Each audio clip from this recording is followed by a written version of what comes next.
Donald Trump posted some very interesting truths saying that Jack Smith and all those deranged prosecutors, they can enjoy their Christmas straight in hell. We're going to go through what he posted and then here's some reaction to this, because Lisa Monaco, who's really in charge of the DOJ, really, is saying there's an unprecedented rise in threats against the DOJ. FBI is investigating threats against the Colorado Supreme Court judges, and Trump is exercising maximum wingspan of his free speech. Remember that there is this gag order that we're battling over in Judge Chutkan's courtroom. She says she still has authority to exercise discretion over the operation of the case in her courtroom, even though it's on appeal and all the deadlines are stayed. But Trump is commenting specifically about Jack Smith. And I want to share this, and I just want to preface this by saying I think that Trump is speaking non-violently here. Okay, I always think that. Now, it's a fairly difficult thing because I see something, having watched a lot of Trump, and I understand what I think to be his demeanor and his character. But when I read something that's very different than what somebody like Jen Psaki reads, okay? Jen Psaki reads something and she has flashbacks to World War II. She thinks we're in the middle of an Adolf insurrection. She thinks that people are going to be eradicated from the civil service. I don't know if she really thinks that or if they've just got a role to play. But my point is, okay, language from Trump gets spliced and diced. And this one I think is going to be very curious. Like I can expect to see this in a court filing any minute now. And they're going to say that this is Trump getting over the line. I do not think so. I'm not interpreting it that way. And I will share that with you accordingly. But this is what Trump posted. This was on Truth. He said,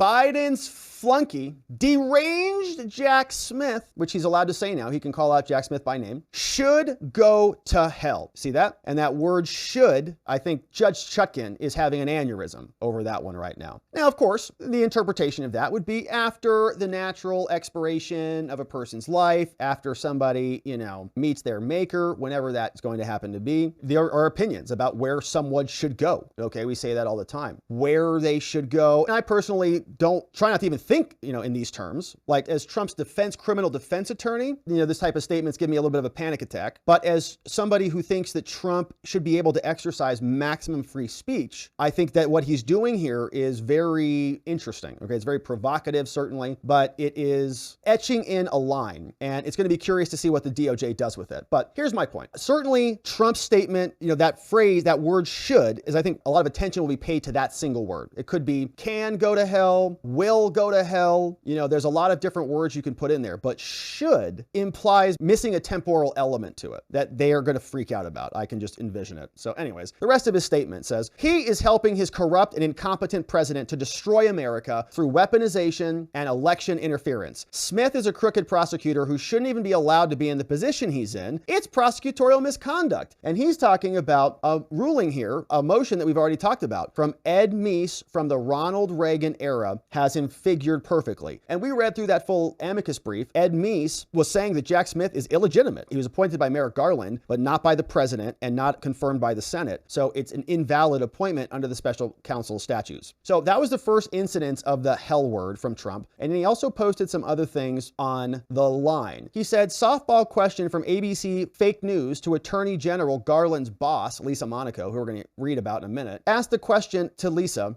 has the President Biden ever raised the classified documents investigation, the probe of Hunter with you or the AG, or tried to influence you? Has he ever done that with regard to President Trump? Lisa Monaco's fake answer, says Trump, is no, and the Attorney General has been exceptionally clear on this point. Yeah, right. What a complete lie, says Trump. He speaks to them all the time, and she speaks to deranged Jack Smith and others. She also speaks to the scum outside her office, like Andrew Weissman, essentially her boss, who has desperately fought for years to, quote, get Trump. Or the new attorney brought in to help derange Jack Smith. It's all about election interference. And Biden was pushing Garland and Monaco to act, and fast. They think the American public and even the Supreme Court in the United States are stupid. No. Crooked Joe Biden has never spoken to Garland or Monaco about Hunter or Trump. That one gets lie of the year from Trump. Another one from him is this one. Says, it is hard to have a truly great Christmas when you have a crooked and incompetent president who wants to put his political opponent in jail and who has been working hard for a change, illegally using all of the levers of law enforcement to do so. We are in the fight of our lives to save our country from madness and doom. MAGA 2024. And then lastly, this one is from Trump. He says, 2024 will go down as the year of a great and fully coordinated illegal election interference by crooked Joe Biden, the worst and most corrupt president in history of the United States. The DOJ, FBI, AGs, DAs, all throughout the country. But despite it all, in the end, there will be a big and glorious victory for those brave and valiant patriots who want to make America great again. Merry Christmas to all. And so there was one other post from Trump where he said, I hope they all enjoy, Christmas in hell or something like that, which apparently I did not clip. I thought I got that one. But that's the point. Okay, so Trump makes statements like this. I think it's much ado about nothing, but you see where this is going. All right, and this is what we've been talking about here for a long time. As the election gets closer, they're going to say to us, Trump is going to insurrect us again, that there's going to be a 2.0 of this. Okay, they're already laying the framework for this. And so here is the next step. When we throw him off the ballot, guess what?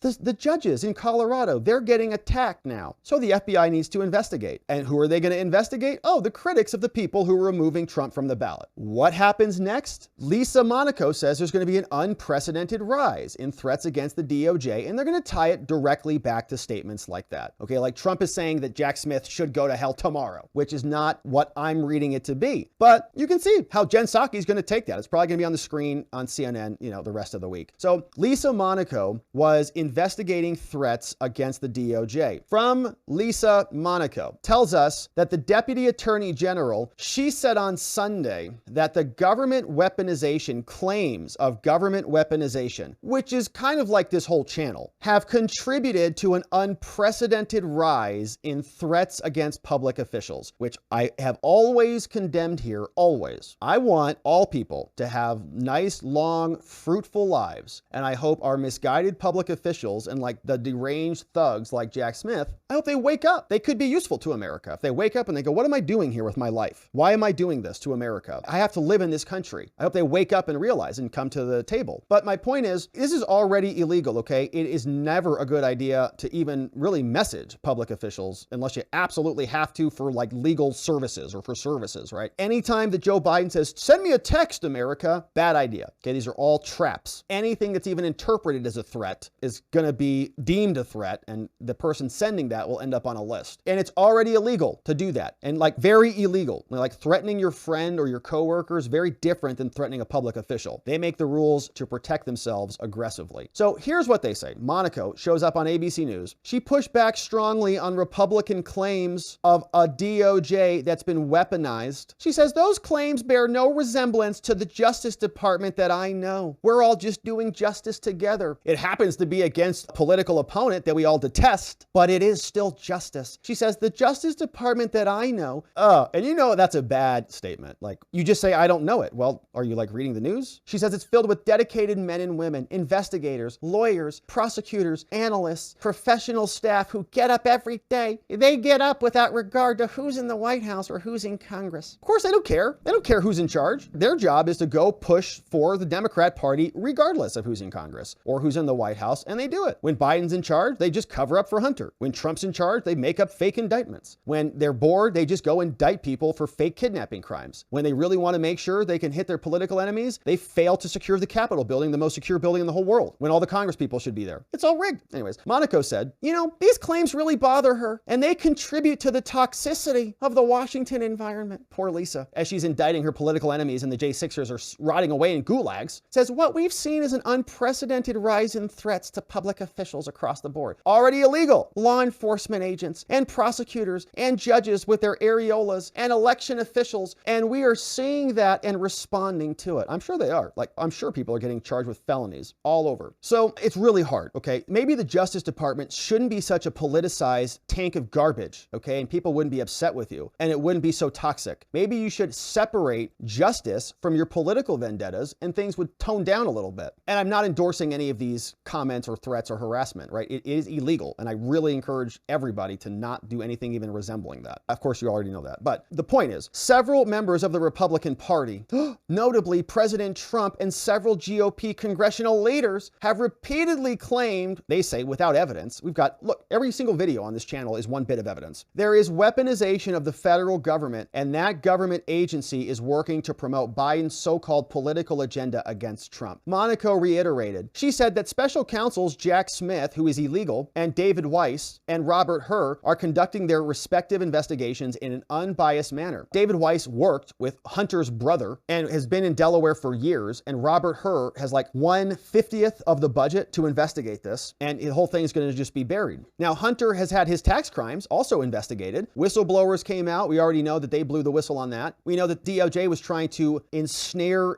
basically limitless immunity for Hunter for no reason. So it's a cover-up. So asked if 3 prosecutions are operating without regard to anything but the facts and the law, Monaco said yes. And the reason I say that here is these are matters of utmost importance and significance. Of course they are. Yeah, they're important. One is going after your political opponent, Jack Smith going after Trump. Weiss is covering up for the Biden crime family, and so is Robert Hur. Several GOP members made similar claims of politicization within Colorado. They removed Trump from the ballot last week, and their 7-member bench was entirely appointed by Democrat governors, 6 of whom won retention elections. The 7th will do so next year. So all the Democrats are removing Trump. Former Attorney General Bill Barr touched upon this sentiment last week. He said the Colorado's ruling is going to be counterproductive as Trump is going to feed on the grievances, which, I mean, it's a legitimate grievance, Bill, is it not? Do you think it was appropriate to remove him? So they don't call it a grievance. Feeds on grievances. They keep delivering him blows, and it will use the decision to reinforce the narrative. It's not a narrative that the federal government is working against him. They clearly are. It's documented. There's 4 different indictments, all operated out of the White House. So, all right, that's the Hill. Lisa Monaco's hitting the panic button over there. You know, it makes me nervous, my friends, because look, the FBI and Homeland Security and all these people, they had dozens, if not hundreds of informants there on January 6th. They knew that there were going to be a bunch of people there. They knew it was going to be filled with Congress people, and they did not secure the building. And Stephen Son raised some serious alarms. They couldn't secure it. He asked for help. They didn't care, right? The whole situation was orchestrated, in my opinion. And the same thing happened with the Whitmer plot, okay? We've got innocent people who were prosecuted by our feds and acquitted. Others were not because they took another bite at the apple. But it is being rigged. So even if there is nothing that is going to happen, I don't put it past them to manufacture something to happen and then tie it back to this case and to everybody else who says the government has been weaponized. That's us. That's you. I know many of you. So it's concerning. And when they start talking like this, an unprecedented rise. So what does that mean? Are they going to have an unprecedented response? Maybe they should get the CIA and the FBI to censor us again. Anyways, here's Karl Rove. Now they're creating some other bad phone call situation. I believe this one's out of Michigan. And so Karl Rove, who everybody has forgotten about, is now showing up on Fox News and trying to remain relevant. He's one of the architects of the failed Iraq invasion, along with Bush, too, who got us into 20 years of war, resulting in $80 billion worth of equipment left over there, along with tens of thousands of Americans dead, all as a result of this. And they're going to tell us that Trump's a bad leader and irrelevant. Here's Karl. All right, I want to ask you about something else that's popped up, and this is the Detroit News is reporting on a recorded phone conversation between former President Donald Trump, the RNC chairwoman Ronna McDaniel, and 2 Wayne County Board of Election officials. And this was about certifying the results of the 2020 election. They quote Donald Trump as saying, "We've got to fight for our country. We can't let these people take our country away from us." Ronna McDaniel then says, "If you can go home tonight, do not sign it." That's the certification of the election results. "We will get you attorneys," followed by Trump saying, "We will take care of that." Those 2 officials apparently had already voted to certify the results. They tried to rescind their votes, but weren't able to do so. What do you make of all this? Yeah, Karl. I think the former president's got a problem with this. They had voted to certify the election. He attempted to force them to change their decision, which they tried to do. I think this is what we would call election interference. And just as he got into trouble in Georgia over a similar act, calling the Secretary of State and saying, "Find me 11,000 some odd more votes," this is a problem. The former president should not have been doing this. These people are supposedly independent officials who are supposed to certify the election based upon their review of the process and the procedures in place, and he's attempting to get them to change their opinion after the fact. This is not a good move if accurate, and if this tape is true, the former president's created another problem for himself. All right, so they're very likely going to indict him again. Maybe they'll indict him again. Maybe they'll indict the alternate electors. There's a bunch of other investigations happening. I think Arizona's looking into it and other places. So we'll see if there are more charges that come. Maybe they'll realize that every indictment just increases his energy level, but maybe not. This is Jen Psaki on MSNBC's hit show called Inside Jen Psaki. And here she is. is with her BFF, Andrew Weissman. Andrew Weissman, of course, is a rabid anti-Trumper, somebody who's worked against him for years now. And they're commenting about what Trump might do when he gets his hands on the DOJ. I mean, you mentioned Attorney General. Typically, as I think most people know, an Attorney General will be nominated, would have to be confirmed by the Senate. But one of the things that Liz Cheney talks about in her book and has talked about since is this possibility or plan that he could nominate people he knows aren't going to be confirmed and then appoint them as acting, which means they can't serve as long. But what would that potentially mean? You have an acting Attorney General who's a political appointee of Trump's. What could they do? Important to remember, we don't know what the Senate will look like either. And so there could actually be people like Jeff Clark or Sidney Powell or Rudy Giuliani who are confirmed. But if you have somebody who is there as an acting, one, they're also more beholden to the president, as that's why I think you saw so many acting positions under Donald Trump when he was president. And they can do exactly what a official, not confirmed person can do. There's no difference in terms of their powers, but it does allow essentially a circumvention of the Senate confirmation process for a time period. But you can just keep cycling through these people. Also remember that Donald Trump has talked about getting rid of the civil service, so that the so-called deep state, his view is those people who are adhering to their oaths of office can simply be eradicated. Eradicated! Oh my gosh, just like Adolf and Mussolini. He's just going to eradicate all of these government bureaucrats, right, with the stroke of a pen like Thanos. You're all gone, which, is gone from the federal government, which would be a nice thing for all of our pocketbooks, because I don't know what the heck they do in there other than perpetuate the bureaucracy. Now, my friends, that's Jen Psaki, Karl, Rove, and the language is getting pretty aggressive. I think that there is going to be a lot of efforts to expand this, right? They want insurrection 2.0. I think it's the only thing they've got left. FBI is investigating threats also to Colorado. You can see Axios reported this, so the FBI is digging into it. FBI and Denver police are investigating threats to the Colorado Supreme Court justices, who last week that Trump is off the ballot. Again, it's all illegal. A Denver Police Department spokesman said that they're providing extra patrols around the justices' residences because there are threats after they removed him and wrecked democracy. Analysis by nonpartisan research. The name of the nonprofit is called Advanced Democracy. Oh my gosh. It's like, can you just come up with a name? Like, we know that's a lefty group. Analysis by nonpartisan research nonprofit called Advanced Democracy showed significant violent rhetoric from Trump supporters online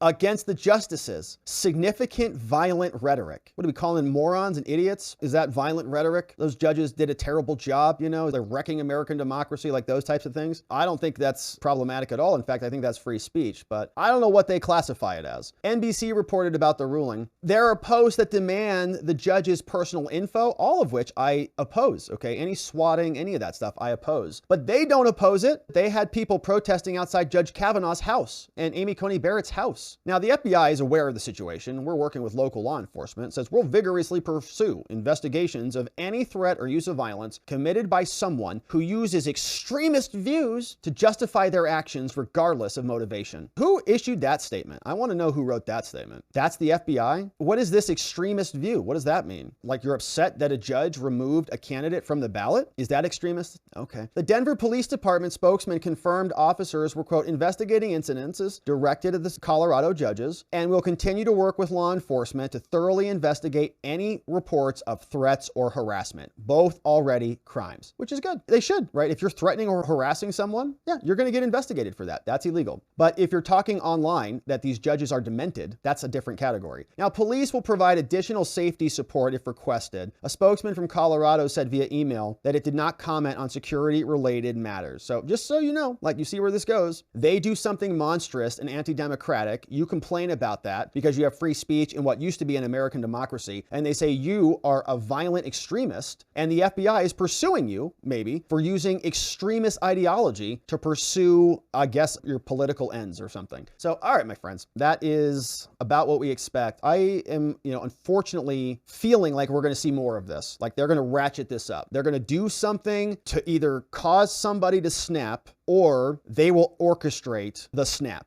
And then they'll use this to backfill their arguments. And we'll see what the social media companies do. We'll see what stops they pull out. I think 2024 is going to be spicy. I'm hopeful that it's not, but I think it's going to be. And so we'll be here to continue to cover this, my friends. Thanks for joining us as we do. Thanks for checking out robertgovea.com to sign up for our daily newsletter. We've got all of these stories are synthesized and sent to you every single day after the show. So Robert Govea is where you can sign up for that. We've also got our brand new shop where you can grab some new gear. We really appreciate you supporting the show, grabbing a Watching the Watchers hat. We've got Libertas Justia is the watcher on the top, the unbalanced scales of justice. We have the shield so we can identify each other. We've got the sword, which cuts through the bonds of ignorance. And so thanks for supporting us at robertgovea.com/shop. Thanks for subscribing here, and we'll look forward to seeing you on the next one.